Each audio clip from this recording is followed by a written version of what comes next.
বাংলাদেশকে চাপে রাখতে পানিকে অস্ত্র হিসেবে ব্যবহার করছে ভারত।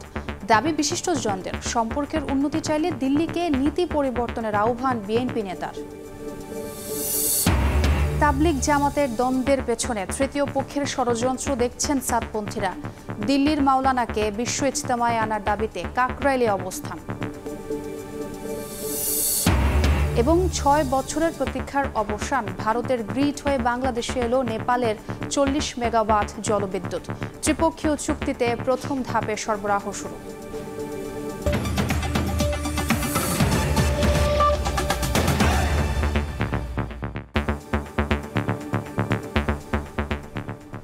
প্রবাসী সময়ের সঙ্গে আছি আমি ছোয়া খন্দকার। কবর জিয়ারত, সমাবেশ, আলোচনা সভা সহ নানা আয়োজনে স্মরণ করা হলো অভ্যুত্থানের 100তম দিন। এদিন গণকবর শনাক্তে সুনির্দিষ্ট পদক্ষেপ নেয়ার দাবি জানান বৈষম্য বিরোধীরা। এছাড়া আহতদের দ্রুত পুনর্বাসন ও গণহত্যায় জড়িতদের বিচার নিশ্চিতের দাবি তাদের। রাজনৈতিক দলগুলো আওয়ামী লীগকে পুনর্বাসনের চেষ্টা করছে বলেও অভিযোগ করেন অভ্যুত্থানকারীরা।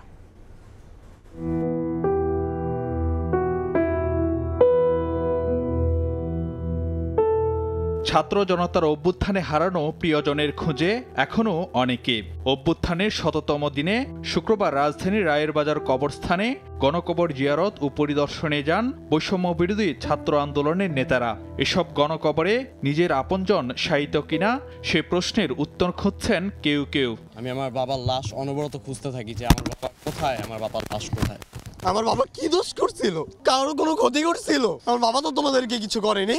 এ সময় বৈষম্য বিরোধী ছাত্র আন্দোলনের নেতারা জানান, রায়ের বাজার বুদ্ধিজীবী কবরস্থানে শনাক্ত হয়েছে 127টি গণকবর। আধুনিক প্রযুক্তি ব্যবহার করে গণকবরে শায়িতদের পরিচয় শনাক্তের দাবি জানান নেতারা। এখানে যে গণকবরগুলো আছে সেগুলো শনাক্ত করা খুব জরুরি। সরকারের পক্ষ থেকে এখনো পরিষ্কার কোনো পদক্ষেপ নেওয়া হয়নি।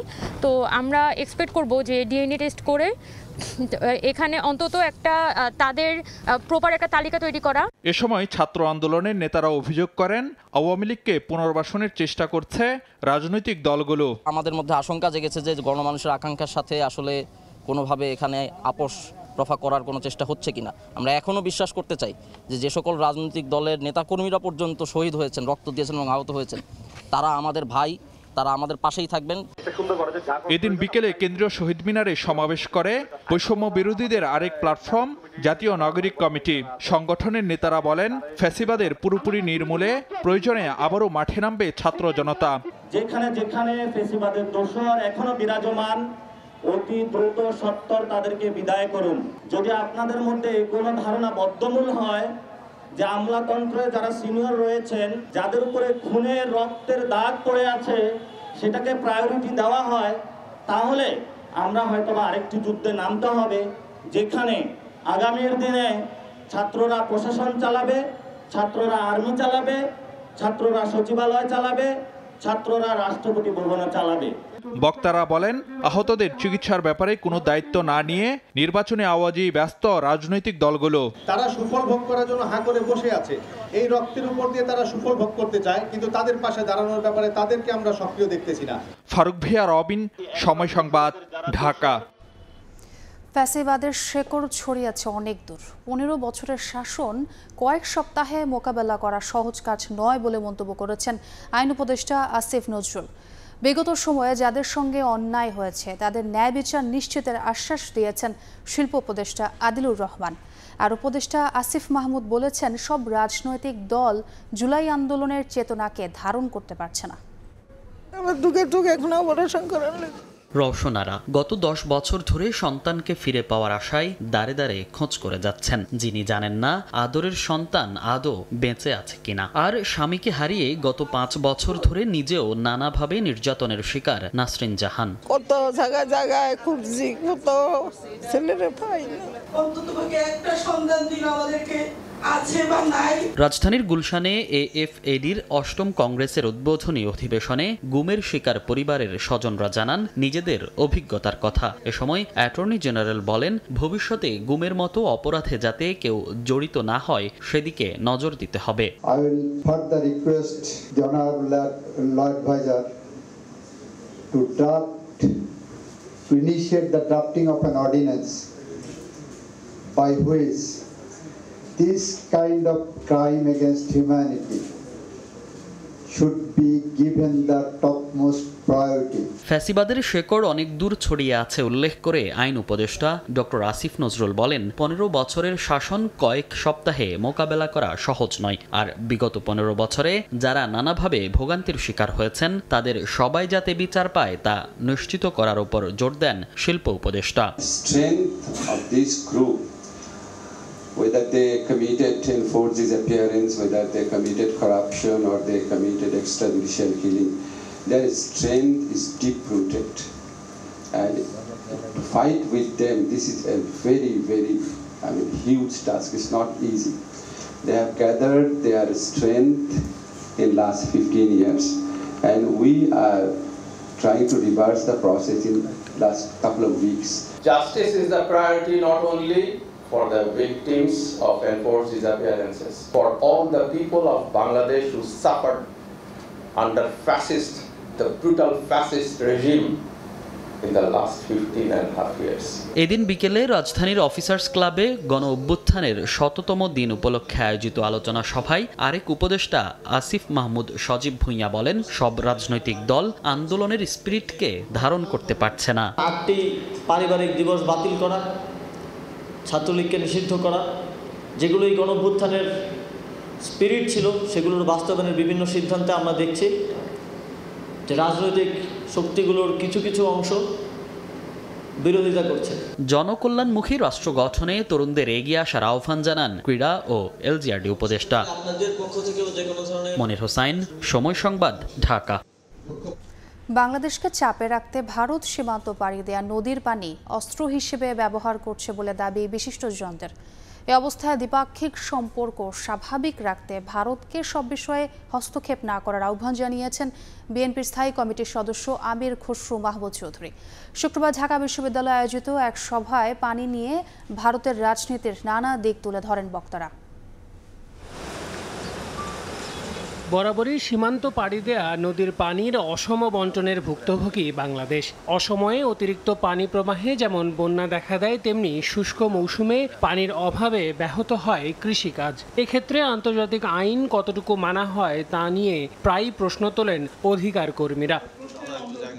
শুক্রবার সন্ধ্যায় ঢাকা বিশ্ববিদ্যালয়ের সমাজবিজ্ঞান অনুষদে অভিন্ন নদীর পানি ও ভারত প্রশ্ন সমাধানের রাজনীতি নিয়ে আয়োজিত এক আলোচনা সভায়ও পানি বন্টন নিয়ে নানা অভিযোগ তোলেন বক্তারা। যদি আমরা 20 বছর করে ধরি তাহলেও আপনার 123টা আন্তঃসীমান্ত নদী নিয়ে চুক্তিতে পৌঁছতে গেলে 2460 বছর লেগে যাবে। বাংলাদেশে যখনই এই মৌসুমটাতে চালের দাম একটু বেশি বাড়ে এবং চালের দাম একটু বেশি বাড়ার কারণেই কিন্তু ফ্যাক্টরিগুলোতে আনরেস্ট তৈরি হয়, কারণ এটা সরাসরি এটার সাথে সম্পৃক্ত হচ্ছে ফ্যাক্টরিগুলো, ইন্ডাস্ট্রিগুলো, ওয়ার্কার্স রাইটস এবং তার নিউট্রিশনাল ডেফিসিয়েন্সি খুব গুরুত্বপূর্ণ হয়ে পড়ে আর কি। রাজনৈতিক দুর্ভাগ্যের একটা অংশীদার আমাদের বিদেশ নীতিও, বিশেষ করে আমাদের ভারত নীতি। গত 55 বছরে আমরা মূলত দু ধরনের, আমাদের এখানে যারা শাসক ছিলেন শাসক গোষ্ঠীর দু ধরনের ভারত নীতি দেখেছি। বৃহৎ শব্দটা কেন আমার দিতে হবে? সব প্রতিবেশী তো প্রতিবেশী মানে প্রতিবেশী। বৃহৎ শব্দটার মাধ্যমে একটা রাজনৈতিক বার্তা যায় কিন্তু। এ সময় ভারতের সঙ্গে পানির চুক্তিতে ন্যায্যতা না পাওয়ার পুরো দায় শাসক গোষ্ঠীকে দিয়ে পররাষ্ট্রনীতিতে সংস্কার আনার দাবি জানান তারা। এক্ষেত্রে বাংলাদেশের চাহিদা গুরুত্ব দেওয়ার পাশাপাশি দক্ষিণ এশিয়ার দেশগুলোর সংগঠনগুলোকে সক্রিয় করার ব্যাপারেও কাজ করার আহ্বান তাদের। সভায় সীমান্তে হত্যাকাণ্ডের কথা মনে করিয়ে দিয়ে দুই দেশের সম্পর্ক ঠিক রাখতে পারস্পরিক স্বার্থের প্রতি সম্মান প্রদর্শন এবং যে কোনো বিষয়ে হস্তক্ষেপ না করতে ভারতকে আহ্বান জানান বিএনপি নেতা আমির খসরু মাহমুদ চৌধুরী। চীন সীমান্তে কোনো মানুষকে হত্যা করা হচ্ছে? ভারত কি চীনে কোনো মানুষকে হত্যা করতে পারছে? ইভেন কি পাকিস্তান সীমান্তে কেউ কাউকে হত্যা করতে পারছে কিনা? তাহলে সবচেয়ে বড় শত্রুকে আমরাই কি সবচেয়ে বড় শত্রু? মিউচুয়াল রেসপেক্ট, পরস্পরের প্রতি সম্মানবোধ দুইটা দেশের মধ্যে, দুইটা দেশের মানুষের মধ্যে, মিউচুয়াল ইন্টারেস্ট, যে পরস্পরের স্বার্থ সংরক্ষণ। থার্ড হচ্ছে ওয়ান অফ নন ইন্টারফিয়ারেন্স। বৃহৎ প্রতিবেশী হিসেবে বিবেচনা করে ভারতকে অতিরিক্ত গুরুত্ব না দেওয়ারও পরামর্শ দেন বক্তারা। এই তিনটা বিষয় নিয়ে আসো, এইটার ভিত্তিতে। আল আমিন তুষার, সময় সংবাদ, ঢাকা। আওয়ামী সরকার মানুষের কল্যাণে কাজ করলে শেখ হাসিনাকে পালিয়ে যেতে হতো না বলে মন্তব্য করেছেন জামায়াতে ইসলামীর নেতারা। স্বৈরাচারের দোসররা নতুন করে ষড়যন্ত্র শুরু করেছে বলেও অভিযোগ করেন তারা। ঢাকা ও বাগেরহাটে আলাদা অনুষ্ঠানে তারা একথা বলেন। শুক্রবার বিকেলে ভাটারা থানায় কর্মী সম্মেলন করে ঢাকা মহানগর উত্তর জামায়াতে ইসলামী। এতে অংশ নেন দলটির হাজারো নেতাকর্মী। অনুষ্ঠানে ঢাকা মহানগর উত্তর জামায়াতের আমির মোহাম্মদ সেলিম উদ্দিন বলেন, স্বৈরাচার আওয়ামী লীগের দোসররা নতুন করে ষড়যন্ত্র শুরু করেছে। জনগণকে সঙ্গে নিয়ে সব অপচেষ্টা রুখে দেওয়ার আহ্বান জানান তিনি। প্রয়োজনে আবারও আমরা রাস্তায় নেমে আসব এবং ফ্যাসিবাদের দোসরদেরকে আমরা যেটুকু সুযোগ তারা আইনের মাধ্যমে পেয়েছিল, তারা যদি বাড়াবাড়ি করে তাদের কোনো সুযোগ বাংলাদেশে আর থাকবে না। দুপুরে রাজধানীর ডিপ্লোমা ইঞ্জিনিয়ার্স ইনস্টিটিউটে আরেক অনুষ্ঠানে কথা বলেন ঢাকা মহানগর দক্ষিণ জামায়াত ইসলামীর সাধারণ সম্পাদক ডক্টর শফিকুল ইসলাম মাসুদ। তিনি বলেন, আওয়ামী সরকার মানুষের কল্যাণে কাজ করলে শেখ হাসিনাকে পালিয়ে যেতে হতো না। বাংলাদেশের বাইরে সমস্ত রাষ্ট্র আমাদের বন্ধু থাকবে, একজন প্রভুকেও আর আমরা মেনে নেব না। আমরা ধিক্কার জানাই আমাদের পার্শ্ববর্তী রাষ্ট্রের একটি সংবাদ মাধ্যম, আমরা জানি না তাদের কতখানি ভিত্তি সেখানে আছে। তারা আমাদের প্রিয় চট্টগ্রামকে তাদের অঞ্চলের দাবি করে তারা যে পত্রিকায় এবং তাদের নিউজ চ্যানেলে যে নিউজ দিয়েছে, আমরা দায়িত্বহীন কণ্ঠে জানাই আমরা জীবন বাজি রাখবো, 1 ইঞ্চি মাটি কারো কাছে ছেড়ে দেওয়া হবে না। এদিকে 1.5 যুগ পর প্রকাশ্যে বাগেরহাট জেলা জামায়াতে ইসলামীর রুকুন সম্মেলনে যোগ দেন দলের সেক্রেটারি জেনারেল মিয়া মোহাম্মদ গোলাম পরোয়ার। এ সময় জুলাই শহীদদের রক্তের ঋণ পরিশোধের জন্য অবাধ, সুষ্ঠু ও নিরপেক্ষ নির্বাচন দেওয়ার আহ্বান জানান তিনি। এমন একটি স্বচ্ছতার নির্বাচন হওয়া দরকার যে জনমত এবং ভোটের মধ্য দিয়ে ওই ফ্যাসিবাদী শক্তিকে জনগণ থেকে বিচ্ছিন্ন করে দিতে হবে। এর জন্য প্রয়োজন একটি জাতীয় ঐক্য। আমলাদের মধ্যে 7.5 লাখ ফ্যাসিবাদের দোসর রয়েছে দাবি করে ফ্যাসিবাদ বিরোধী জাতীয় ঐক্য গড়ে তোলার আহ্বান জানান জামায়াতের এই শীর্ষ নেতা। আবু সাইদ নিশান, সময় সংবাদ, ঢাকা। মুস্তাফা সরওয়ার ফারুকী কোন যোগ্যতায় উপদেষ্টা হয়েছেন এমন প্রশ্ন রেখে ফারুকী সহ বিতর্কিত উপদেষ্টাদের পদত্যাগের দাবি জানিয়েছে ইসলামী আন্দোলন বাংলাদেশ। অন্যথায় কঠোর কর্মসূচি ঘোষণার হুঁশিয়ারি দিয়েছেন সংগঠনের সিনিয়র নায়েবে আমির মুফতি সৈয়দ মোহাম্মদ ফয়জুল করিম। শুক্রবার বিকেলে ইসলামী আন্দোলন বাংলাদেশের কোতোয়ালি থানা শাখার আয়োজনে গণসমাবেশে তিনি কথা বলেন। এ সময় তিনি অভিযোগ করে বলেন, ক্ষমতার জন্য বিএনপি ইউ-টার্ন নিয়েছে। আওয়ামী লীগের অত্যাচারের কথা ভুলে তারা এখন আবার আওয়ামী লীগকে রাজনীতিতে ফেরানোর চেষ্টা করছে। এখনও বৈষম্য দূর হয়নি বলেও মন্তব্য করেন ফয়জুল করিম।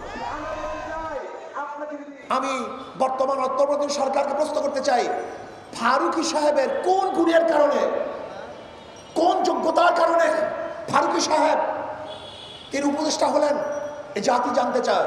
আপনি কোথা থেকে ক্ষমতার মসনদে বসে ফারুকী সহ যেই সমস্ত বিতর্কিত উপদেষ্টা আছে যদি অবিলম্বে তাদেরকে পদত্যাগ করতে বাধ্য না করেন, তাহলে আপনার বিরুদ্ধে কর্মসূচি বাধ্য হবে। আজকে বিএনপি পুরো ইউ-টার্ন, ওনারা আবারও আওয়ামী লীগকে ক্ষমতা আনার জন্য পথ উন্মোচন করছেন। কারণটা কি? চোরে চোরে হালি, এক চোরে বিয়া করে আর এক চোরে হালি। বিশ্ব ইজতেমায় মাওলানা সাদকে আসার অনুমতির দাবিতে রাজধানীর কাকরাইলে অবস্থান নিয়ে বিক্ষোভ করেছেন সাদ অনুসারীরা। তাদের দাবি, তৃতীয় পক্ষের ষড়যন্ত্রের কারণে তাবলিগ জামাতের দুপক্ষের দ্বন্দ্ব কাটছে না। দিনভর তাদের অবস্থানে ওই এলাকায় বন্ধ হয়ে যায় যানবাহন চলাচল। দুপুর 1:30টার পর রাস্তা ছেড়ে দিলে স্বাভাবিক হতে শুরু করে পরিস্থিতি। শুক্রবার সকালে রাজধানীর কাকরাইল মসজিদে ঢল নামে মাওলানা সাদের অনুসারীদের। বেলা বাড়ার সঙ্গে সঙ্গে মানুষের সংখ্যা বাড়তে থাকে। মসজিদ পেরিয়ে মূল সড়কেও অবস্থান নেন তারা। বন্ধ হয়ে যায় আশপাশের সড়কে যান চলাচল। এ সময় তারা বিশ্ব ইজতেমায় মাওলানা সাদকে আসার অনুমতির দাবি জানান। মাওলানা সাদ সাহেব দীর্ঘদিন যাবত এই দেশে আসতে পারতেছেন, এটা একটা ষড়যন্ত্রের শিকার। যে কোনো বিনিময় আমরা ইনশাআল্লাহ এবার প্রথম ইজতেমা করবই। আমরা সরকারের কাছে অনুরোধ করব যাতে বিশ্ব ইজতেমা সুন্দরভাবে সরকার সহযোগী করে। বিশ্ব ইজতেমায় দুই পক্ষের উদ্দেশ্য ইসলামী বার্তা পৌঁছানো হলেও গেল 7 বছর ধরে ইজতেমা ও মার্কাজ মসজিদ নিয়ে দ্বন্দ্ব চলছে তাবলিগ জামায়াতের জুবায়েরপন্থী ও সাতপন্থীদের মধ্যে। তাই 2 দফায় অনুষ্ঠিত হয় ইজতেমা, মার্কাজ মসজিদেও ভাগাভাগি করে থাকে দুই পক্ষ। এরই ধারাবাহিকতায় চলতি মাসে বিশ্ব ইজতেমার 2 দফার তারিখ ঘোষণা করে স্বরাষ্ট্র মন্ত্রণালয়। কিন্তু ভিসা জটিলতায় দেশে আসা অনিশ্চিত মাওলানা সাদ কান্দলভির। দেশে পরিবর্তিত পরিস্থিতিতে আগের মতো অবিভাজিত বিশ্ব ইজতেমা আয়োজনের আগ্রহ প্রকাশ করেন অবস্থানকারীরা। তারা জানান, এ বিষয়ে জুবায়েরপন্থীদের কয়েক দফা চিঠিতে মিলেছে ইতিবাচক সাড়া, তবে তৃতীয় পক্ষের ষড়যন্ত্রে সমাধান মিলছে না বলে দাবি সাতপন্থীদের। আমরা 2 দিন আগে খোলা চিঠি দিয়েছি, সেখানেও সমঝোতার বার্তা দিয়েছি। চলুন আমরা আমাদের এই আভ্যন্তরীণ দ্বন্দ্ব মিটিয়ে দেই। ওনারাও আন্তরিক। সমস্যা হচ্ছে দুই পক্ষের মাঝখানে একটা বিশাল পর্বত দাঁড়িয়ে আছে, তৃতীয় পক্ষ। আমরা এই তৃতীয় পক্ষের ব্যাপারে কঠোর অবস্থানে যাচ্ছি। জুমার নামাজ শেষে রাস্তা ছেড়ে দিলেও দাবি আদায় না হওয়া পর্যন্ত শান্তিপূর্ণ কর্মসূচি চালিয়ে যাওয়ার কথা জানিয়েছেন মাওলানা সাদের অনুসারীরা। আসিফ মোহাম্মদ সিয়াম, সময় সংবাদ, ঢাকা। 6 বছরের ত্রিপক্ষীয় দর কষাকষি শেষে বাংলাদেশে আসছে নেপালের বিদ্যুৎ। ভারতীয় গ্রিড ব্যবহার করে শুক্রবার বাংলাদেশে শুরু হয় নেপালের 40 মেগাওয়াট জলবিদ্যুৎ সঞ্চালন। দুপুরে ভার্চুয়ালি যৌথভাবে 3 দেশের সংশ্লিষ্ট মন্ত্রীরা উদ্বোধন করেন বিদ্যুৎ সরবরাহ কার্যক্রম। অনুষ্ঠানে বাংলাদেশের বিদ্যুৎ ও জ্বালানি উপদেষ্টা মোহাম্মদ ফাউজুল কবির খান, ভারতের বিদ্যুৎ মন্ত্রী মনোহর লাল ও নেপালের জ্বালানি ও পানি সম্পদ মন্ত্রী দীপক খাটকা অংশ নেন। নেপাল থেকে বাংলাদেশে বিদ্যুৎ সরবরাহে 2 দেশের মধ্যে সমঝোতা স্মারক সই হয় 2018 সালে। তবে ভারতের মধ্য দিয়ে বিদ্যুৎ আমদানি নিশ্চিত করতে গিয়ে ত্রিপক্ষীয় আলোচনায় ফয়সালা করতে হয় নানা জটিলতার। অবশেষে গত জুনে নেপাল থেকে বিদ্যুৎ কেনার প্রস্তাব অনুমোদন করে সরকারের ক্রয় সংক্রান্ত মন্ত্রিসভা কমিটি।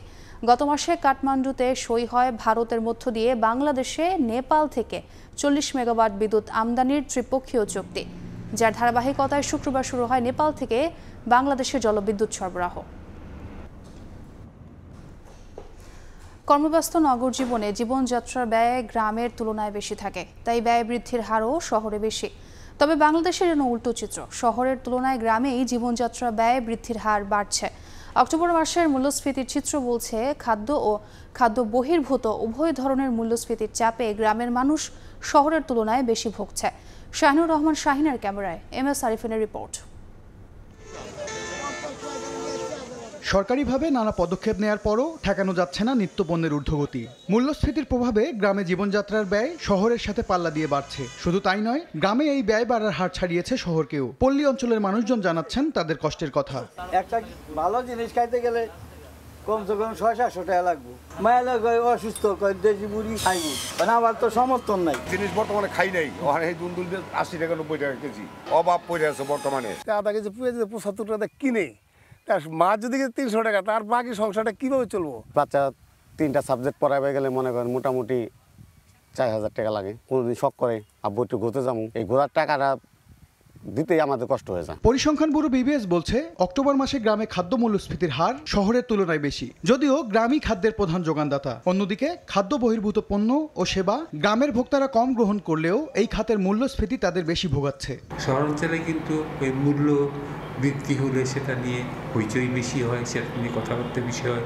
এজেন্সি বা মন্ত্রণালয়ে আছেন তারা কিন্তু শহরাঞ্চলে মূল্যটাকে কমানোর জন্য প্রচেষ্টাটা কিন্তু শহরাঞ্চলে সীমাবদ্ধ থাকে। গ্রামাঞ্চলের মানুষ কিন্তু পাইকার ব্যবসায়ী অর্থাৎ যারা আছেন তাদের উপরে সম্পূর্ণরূপে তারা অসহায়। খাতভিত্তিক মূল্যস্ফীতির তথ্য বিশ্লেষণ করলে দেখা যায় পোশাক পরিচ্ছদ, বিনোদন ও আসবাবপত্র ছাড়া বাকি 5টি খাতে শহরের তুলনায় গ্রামেই মূল্যস্ফীতি বেশি। শিক্ষা ও স্বাস্থ্যের মতো খাতগুলোতে খরচ বাড়ার হার শহরের তুলনায় গ্রামে বাড়ছে। অর্থনীতিবিদরা বলছেন পণ্যের সমবন্টন করা না গেলে গ্রামীণ জনগোষ্ঠীর উপর চাপ কমানো সম্ভব নয়। গ্রামীণ এবং শহরাঞ্চলের মধ্যে যে বৈষম্য বিদ্যমান, এই বৈষম্যই কিন্তু গ্রামাঞ্চলের মানুষকে অবহেলিত করে রেখেছে, কিন্তু তাদেরকে আবার বেশি মূল্যে সমস্ত জিনিস কিনতে হচ্ছে, যার ফলে ওখানে মূল্যস্ফীতি আরও বেশি হচ্ছে। মূল্যস্ফীতির হার কমাতে শুধু সুধার বাড়ানোই সমাধান নয়, বরং বাজারে শৃঙ্খলা ফেরানো সহ রাজস্ব ও মুদ্রানীতির সমন্বয়ের পরামর্শ দিচ্ছেন অর্থনীতিবিদরা। রোদ ঝড় বৃষ্টিতে ভিজে সারা দেশের খাদ্যের চাহিদা পূরণ করছেন গ্রামের যে সকল সাধারণ মানুষ। সরকারি হিসেব বলছে মূল্যস্ফীতির কষাঘাতে সবচেয়ে বেশি জর্জরিত তারা। যেটুকু আয় তা দিয়ে সংসার চালাতে গিয়ে খাদ্য বহির্ভূত পণ্য ছাড়াও শিক্ষা ও চিকিৎসা খাতে ব্যয় কমাতে বাধ্য হচ্ছেন তারা। MS আরিফিন, সময় সংবাদ, ঢাকা। পেঁয়াজ আমদানিতে শুল্ক ছাড়ের 9 দিন পার হলেও বাজারে নেই প্রভাব, বরং সপ্তাহ ব্যবধানে ভারতীয় পেঁয়াজের দাম বেড়েছে 5 থেকে 10 টাকা। একই চিত্র আলুর বাজারে। ব্যবসায়ীরা বলছেন ভারতেই এসব পণ্যের দাম বেশি, তাই দেশি পণ্য বাজারে আসার আগে স্বস্তি ফেরার সুযোগ নেই। বাজারে তো দাম তো কমলো, তার ভ্যাট কমে কি লাভ হলো? শুল্ক ছাড়ের পরও দাম না কমায় আক্ষেপ ভোক্তার। অস্থির বাজারে স্বস্তি ফেরাতে পেঁয়াজ, আলু, চাল, ভোজ্য তেল সহ বেশ কয়েকটি পণ্য আমদানিতে ছাড় দিয়েছে সরকার। অথচ উল্টো হুহু দাম বাড়ছে এসব নিত্য প্রয়োজনীয় পণ্যের। গত 6 নভেম্বর আমদানি শুল্ক মওকুফের মধ্য দিয়ে পেঁয়াজ আমদানিতে মোট কর 10% থেকে কমিয়ে 0% করা হয়। তবে শুক্রবার রাজধানীর কারওয়ান বাজারে দেখা যায় সপ্তাহ ব্যবধানে ভারতীয় পেঁয়াজের দাম বেড়েছে আরও 5 থেকে 10 টাকা। সরবরাহ কমের অজুহাতে চড়া দেশি পেঁয়াজের বাজারও। একই চিত্র শুল্ক ছাড় পাওয়া আলুরও। লাগবে আমার 20 বস্তা, পাই 5 বস্তা 7 বস্তা, 20 বস্তা আমি পাইছি না। আর আমদানি কম, নতুন বীজ আরো 2 মাস দেরি হবে। এই 2 মাসের ভিতর বাজার কমার সম্ভাবনা নাই। চাউলের দামের চেয়ে পেঁয়াজের দাম বেশি, আবার আলুর দামও চাউলের চেয়ে বেশি। কিভাবে মানুষ চলবে? কর ছাড় দেয়া চালের বাজারেও লেগেছে দাম বাড়তির হাওয়া।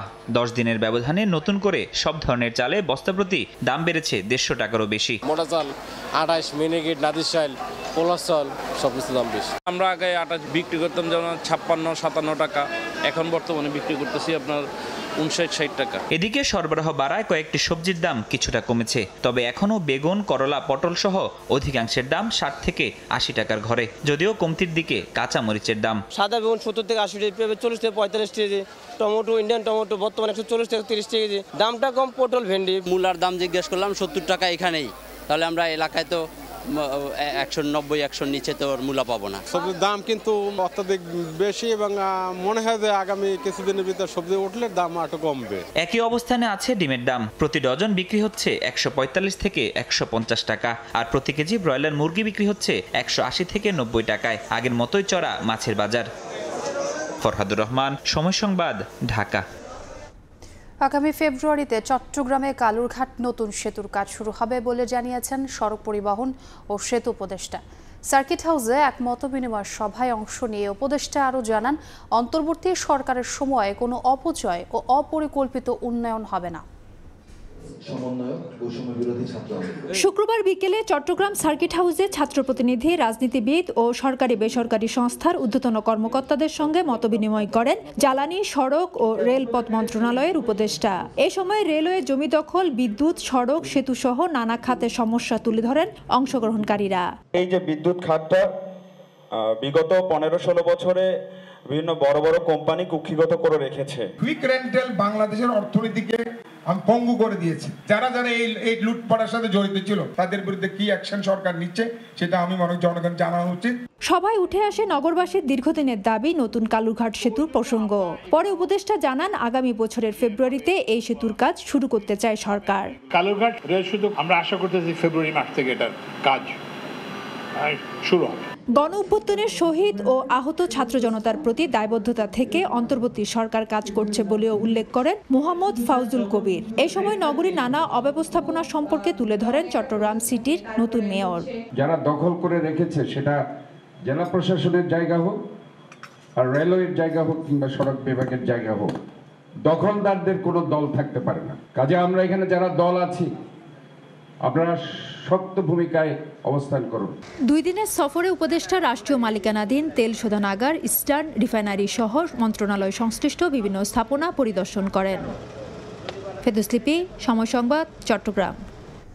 সংখ্যানুপাতিক পদ্ধতিতে আগামী সংসদ নির্বাচন করার দাবি জানিয়েছেন গণ অধিকার পরিষদের সভাপতি নুরুল হক নূর।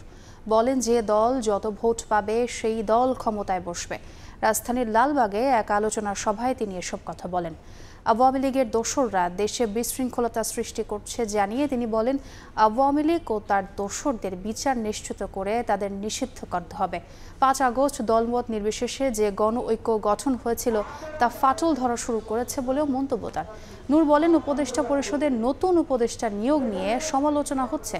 এসব বিষয়ে আলোচনার মাধ্যমে সিদ্ধান্ত নেওয়ার কথা জানান তিনি আরও বলেন, অভ্যুত্থানে আহতরা কেন রাস্তায় নামবেন, এ সময় প্রত্যেক শহীদ পরিবারকে 1 কোটি টাকা অনুদান দেওয়ার দাবি জানান তিনি।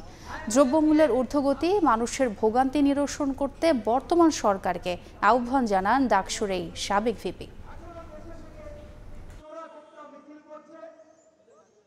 সংখ্যানুপাতিক নির্বাচন পদ্ধতিতে আমরা আগামীর সংসদ নির্বাচন করতে পারি, অর্থাৎ যেই দল যত সংখ্যক সংসদে থাকবে। গত 15 বছরে যারা বাংলাদেশকে একটা নির্যাতন নিপীড়নের মাধ্যমে একদলীয় রাষ্ট্রে পরিণত করেছিল, তারা দেশ ছেড়ে পালিয়েছে, কিন্তু তাদের দোসরেরা, তাদের সমর্থকরা এখনো দেশে থেকে চোরা গুপ্তা মিছিল করছে। অভ্যুত্থান পরে একটা সরকার গঠিত হয়েছে, তাদের প্রথম এবং প্রধান কাজ হবে এই জুলাই গণ অভ্যুত্থানে আহত এবং নিহতদের ক্ষতিপূরণ, তাদের মূল্যায়নের পাশাপাশি এই খেটে খাওয়া মানুষ যেন স্বস্তির সাথে বাজার করতে পারে সেটি নিশ্চিত করতে হবে। বিএনপি চেয়ারপারসন বেগম খালেদা জিয়াকে হত্যা চেষ্টার অভিযোগে হাতিরঝিল থানার মামলায় সাবেক সংসদ সদস্য ও জাতীয় পার্টি প্রেসিডিয়াম সদস্য গোলাম কিবরিয়া টিপুকে কারাগারে পাঠিয়েছেন আদালত। শুক্রবার বিকেলে ঢাকা চিফ মেট্রোপলিটন ম্যাজিস্ট্রেট আদালতে তাকে হাজির করা হয়। এ সময় তদন্ত শেষ না হওয়া পর্যন্ত টিপুকে কারাগারে আটক রাখার আবেদন করেন তদন্তকারী কর্মকর্তা। অন্যদিকে জামিন চেয়ে আবেদন করেন আসামি পক্ষের আইনজীবী। উভয় পক্ষের শুনানি শেষে সাবেক সংসদ সদস্য গোলাম কিবরিয়া টিপুকে কারাগারে পাঠানোর নির্দেশ দেন আদালত। রাষ্ট্রপক্ষের আইনজীবী বলেন, জাতীয় পার্টি ছাত্র জনতার আন্দোলন দমনে আওয়ামী সরকারকে মদত দিয়েছে। ফ্যাসিস্ট হাসিনা সরকারের উচ্ছিষ্টভোগী জাতীয় পার্টি, সেই জাতীয় পার্টির প্রেসিডিয়াম সদস্য গোলাম কিবরিয়া টিপুকে আজকে হাতিরঝিল একটি হত্যা চেষ্টা মামলায় বিজ্ঞ আদালতে তদন্তকারী কর্মকর্তা উপস্থাপন করেন। বরিশাল অঞ্চলের সে জানেন যে কাউকে সে সিন্ডিকেট করে কাউকে সে ব্যবসা করতে দেয় নাই, একচেটিয়া সে ব্যবসা করেছে। মামলার বাদী কোনো ডকুমেন্ট কোনো কিছুই উপস্থাপন করে নাই, সুতরাং এই মামলাটি প্রাইমা ফেসি আসামি কেন, এই মামলার প্রাইমা ফেসি কোনো কেসই নেই। বিজ্ঞ আদালত যে আদেশ দিয়েছেন, আমরা আদালতের এই আদেশের বিরুদ্ধে আমরা উচ্চ আদালতে যাব এবং জামিন প্রার্থনা করব। রাস পূর্ণিমায় পূর্ণ স্নান উৎসবে মাতলেন ভক্তরা। কুয়াকাটার সমুদ্র সৈকত সহ দেশের বিভিন্ন স্থানে সনাতন ধর্মাবলম্বীদের মিলন মেলায় পরিণত হয়। প্রতি বছর কার্তিকের পূর্ণিমা তিথিতে পালন করা হয় রাস উৎসব। দিনটি উপলক্ষে পূর্ণ স্নানে মেতেছে হিন্দু সম্প্রদায়। সমুদ্র সৈকত কুয়াকাটায় উদযাপিত হয়েছে রাস মেলা। পুণ্যার্থীদের উপচে পড়া ভিড়ে পর্যটন কেন্দ্র কুয়াকাটার সৈকতে পাপমোচন ও পুণ্য লাভের আশায় সকালে জড়ো হন বহু মানুষ। দূর দূরান্ত থেকে লাখো ভক্ত সাগরে স্নান করেন। পূজা ও সমুদ্র স্নানে শুধু পুণ্যার্থী নয়, নানা ধর্মবর্ণের মানুষ মিলিত হন রাস মেলায়। গঙ্গামাকে বলি যাতে আমরা যত পাপ করি সব পাপ যাতে এই সমুদ্রে ঢেউতে নিয়ে যায়। পাপ মোচন করার জন্য আর কি পূর্ণিমা তিথিতে গঙ্গা স্নান করি। ভুল ত্রুটি যেটা হয় ভগবানের কাছে যেটা করি সেটার জন্যই আমরা এই রাস পূর্ণিমা উপলক্ষে আমরা এই গঙ্গা স্নান করি।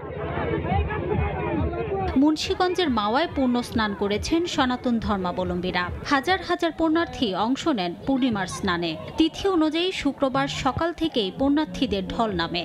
আশপাশের এলাকা ছাড়াও রাজধানী সহ বিভিন্ন স্থান থেকে এসেছেন ভক্তরা।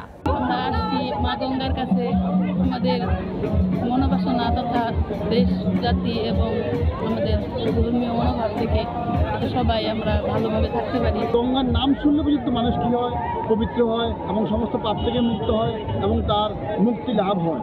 এছাড়াও শ্রীনগরের উত্তর বালাসুর গ্রামের ঐতিহ্যবাহী রাজা যদুনাথ রায়ের বিশাল পুকুরেও হয় পূর্ণ স্নান উৎসব। রিমু সিদ্দিক, সময় সংবাদ। বাংলাদেশ ইউরোপের দেশগুলোর দূতাবাস ও মিশন স্থাপনের দাবিতে মানববন্ধন করেছেন ইউরোপগামী ভিসা প্রত্যাশীরা। শুক্রবার সকালে জাতীয় প্রেস ক্লাবের সামনে মানববন্ধন করেন তারা। ভিসা প্রত্যাশীদের অভিযোগ, দিল্লিতে অবস্থিত ইউরোপীয় দূতাবাস ও কনসুলেটগুলোতে বাংলাদেশিদের সময় মতো অ্যাপয়েন্টমেন্ট পেতে ভোগান্তির শিকার হতে হয়।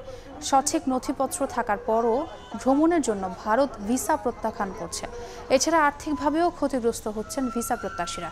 এমন অবস্থায় ঢাকায় দূতাবাস প্রতিষ্ঠার দাবি জানান তারা। তুমুল সমালোচনার মধ্যেও মন্ত্রিসভায় পছন্দের ব্যক্তিদের ঠাঁই দিচ্ছেন নবনির্বাচিত মার্কিন প্রেসিডেন্ট ডোনাল্ড ট্রাম্প। এবার করোনার টিকাকে প্রাণঘাতী বলা রবার্ট এফ কেনেডি জুনিয়রকেই স্বাস্থ্যমন্ত্রী হিসেবে ঘোষণা দিলেন তিনি। তার বিরুদ্ধে যৌন হেনস্থার অভিযোগও রয়েছে। অন্যদিকে জ্বালানি খাতে দুর্নীতির দায়ে অভিযুক্ত নর্থ ডাকোটার গভর্নর ডগ বেগমকে স্বরাষ্ট্র দপ্তরের প্রধান হিসেবে মনোনয়ন করা হয়েছে। তবে যাদের বিরুদ্ধে অভিযোগ রয়েছে তাদের দায়িত্ব পেতে সিনেটের কাছে কাঠখড় পোড়াতে হবে বলে জানান বিশেষজ্ঞরা।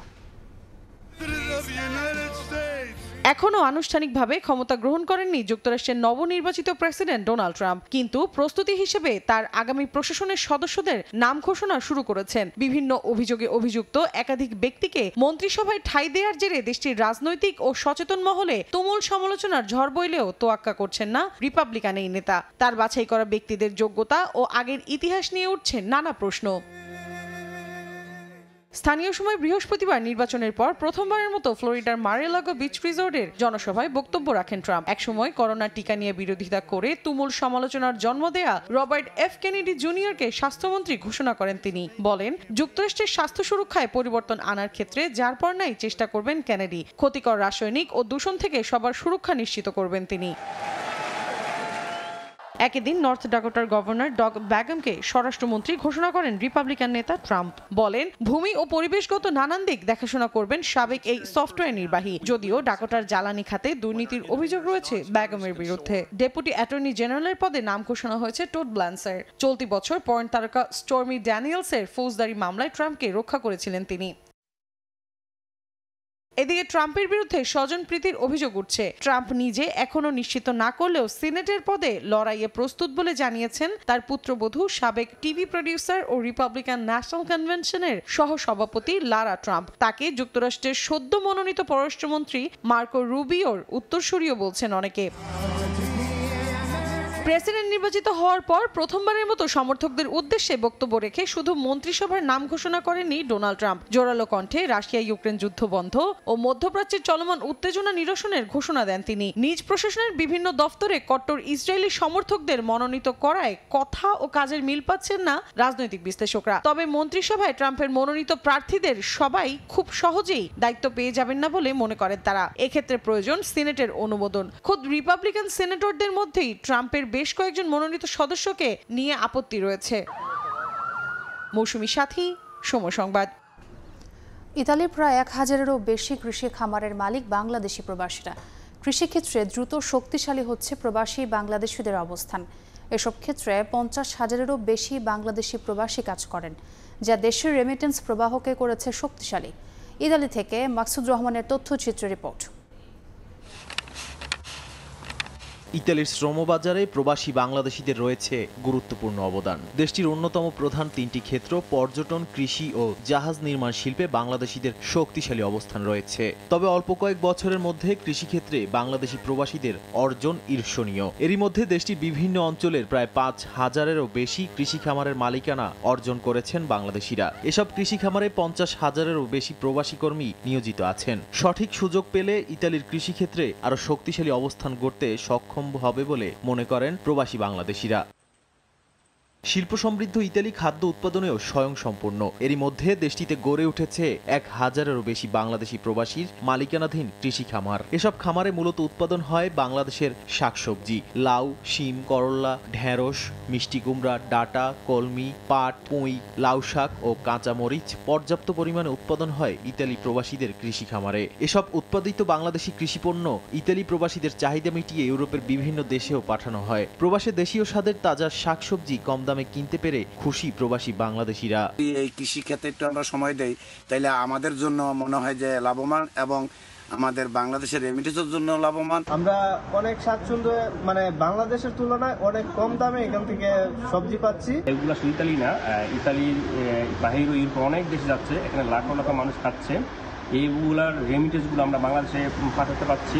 ইতালির কৃষির প্রধান পণ্যগুলো হচ্ছে গম, ভুট্টা ও জলপাই। দেশটিতে ছোট বড় মিলিয়ে প্রায় 16 লাখ কৃষি খামার রয়েছে। এসব ক্ষেত্রে 88 লাখ মানুষ কাজ করেন। ইতালির কৃষি বিভাগের তথ্য মতে স্থানীয়রা বিশেষ করে নতুন প্রজন্ম দিন দিন কৃষিকাজে আগ্রহ হারাচ্ছে। এতে গত এক দশকে দেশটির প্রায় 30% কৃষি খামার বন্ধ হয়ে গেছে। সরকারের তরফ থেকে বিদেশিদের মাধ্যমে এসব বন্ধ কৃষি ফার্মগুলো চালুর জন্য অনুদানও দেওয়া হচ্ছে। এমন সুবর্ণ সুযোগ কাজে লাগিয়ে বাংলাদেশি প্রবাসীরা হতে পারেন ইতালির বড় বড় খামারের মালিক। সেই সঙ্গে রেমিটেন্সের মাধ্যমে দেশের জন্য এনে দিতে পারেন অর্থনৈতিক সাফল্য।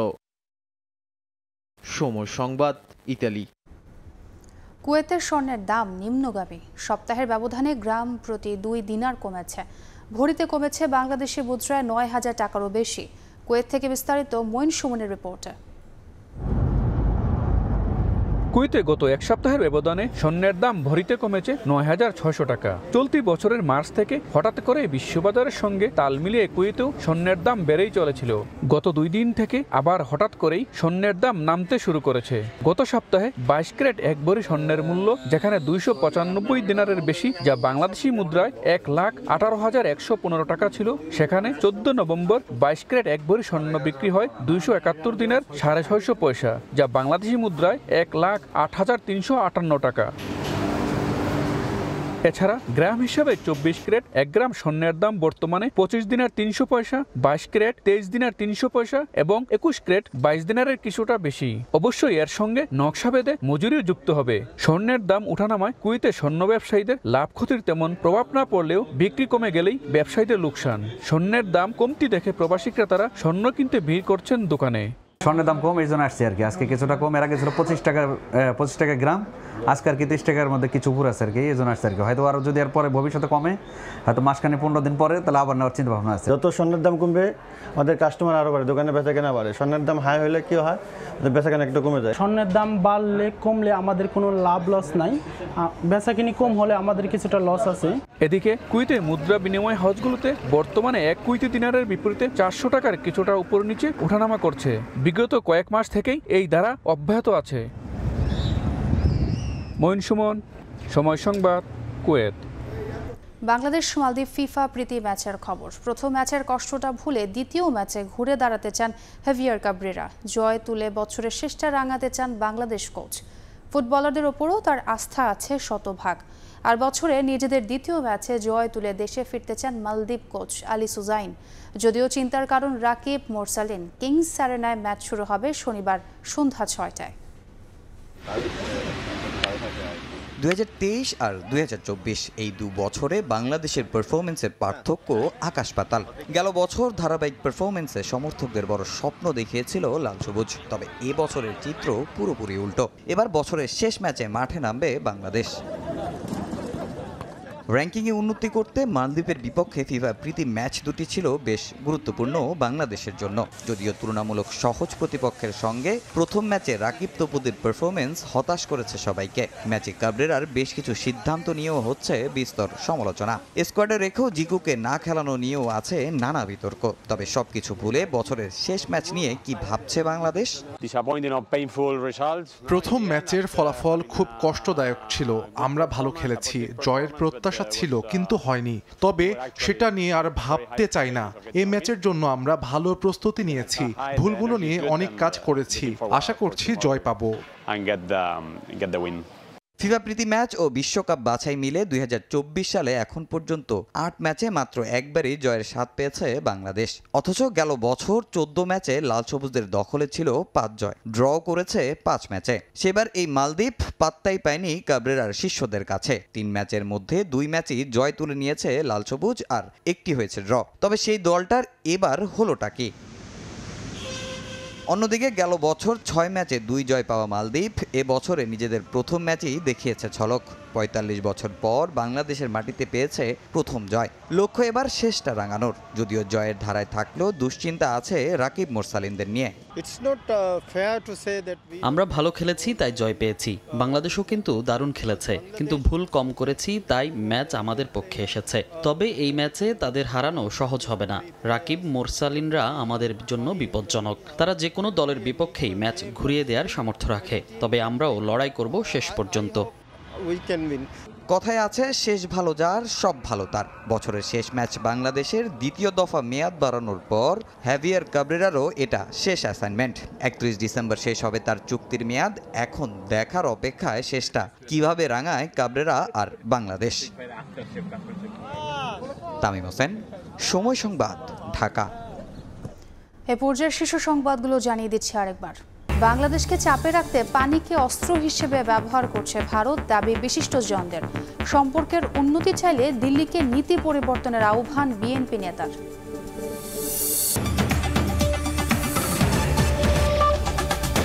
এ ছিল প্রবাসীর সময়ের সঙ্গেই থাকুন সময়ের।